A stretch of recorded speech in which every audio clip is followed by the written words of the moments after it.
Si tu traverses un burn-out, garde espoir. Je sais à quel point c'est dur pour l'avoir traversé. Et ça ne fait pas si longtemps que ça.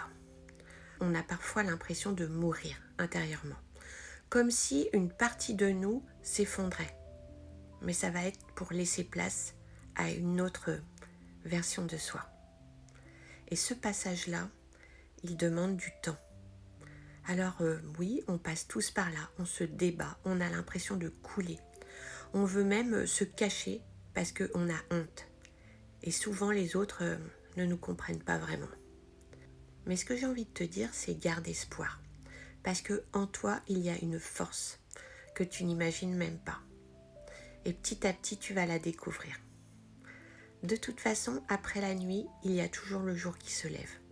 Toujours. Le chemin de retour à soi, de reconstruction après un burn-out est plus ou moins long, mais il demande toujours plusieurs semaines, plusieurs mois, voire plusieurs années, le temps qu'il faut. Mais il peut devenir moins douloureux quand on commence à apprendre à s'aimer, à s'écouter, à ralentir, à faire confiance à son intuition, à accepter d'être vulnérable, à accueillir ses émotions au lieu de les fuir.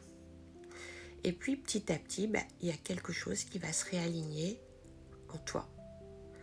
Tu vas retrouver un équilibre et surtout, tu vas te retrouver. Tu vas te retrouver dans une version plus apaisée, plus authentique, plus vraie, plus libre, plus vivante. Alors garde ça en tête. Ce que tu traverses aujourd'hui ne définit pas ce que tu es et ne définit pas le reste de ta vie. Alors même si aujourd'hui tout te paraît sombre, tout te paraît noir, mets-toi dans un petit coin de ta tête qu'après la nuit, il y a toujours le jour qui se lève. Toujours.